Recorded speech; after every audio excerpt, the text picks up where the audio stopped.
Dans cette nouvelle vidéo Slow Noël, je te propose de réaliser des petites gourmandises à offrir à tes proches, à tes amis ou même aux personnes qui t'ont apporté du positif tout au long de l'année. À l'occasion des fêtes, ça fait toujours plaisir de recevoir un petit cadeau fait maison. D'ailleurs, un Français sur 4 adore recevoir des cadeaux faits maison.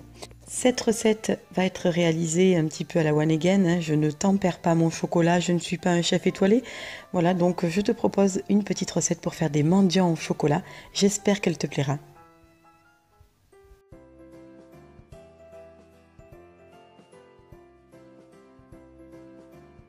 Tout d'abord, tu auras besoin d'une demi-tablette de chocolat noir. J'ai pris un chocolat pâtissier.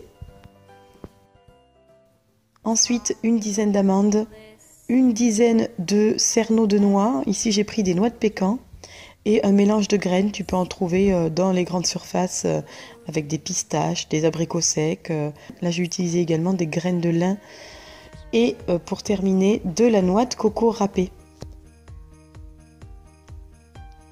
La première étape va être de faire fondre le chocolat au bain-marie. Dommage que tu n'aies pas l'odeur, cette odeur de chocolat fondu est juste délicieuse.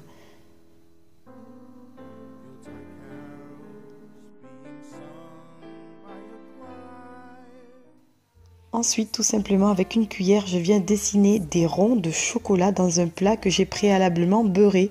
Tu peux aussi utiliser du papier cuisson pour rendre le démoulage plus facile. Car sinon tu risques de retrouver tes petits mendiants complètement collés à ton plat et là ce serait bien dommage.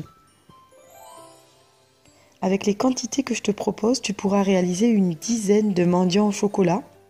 Libre à toi de doubler les proportions si tu es gourmand ou gourmande.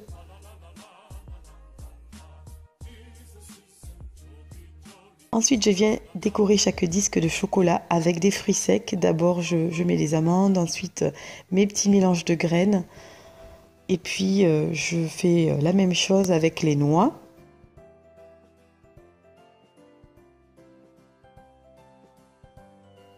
J'adore réaliser cette préparation. C'est notamment un cadeau que j'offre aux maîtresses de mes filles assez régulièrement à Noël.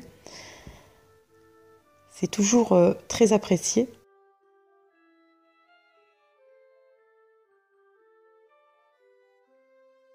Sur quelques disques, je viens rajouter un petit peu de noix de coco râpée. Et je viens procéder exactement de la même façon avec le reste de mes ingrédients, tout simplement.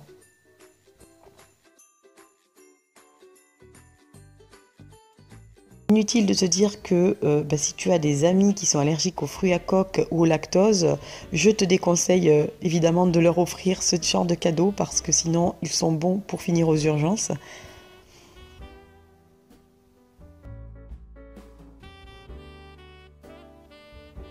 Ensuite, je laisse reposer au réfrigérateur le temps que ça durcisse et je viens démouler. Voici ce que ça donne une fois démoulé.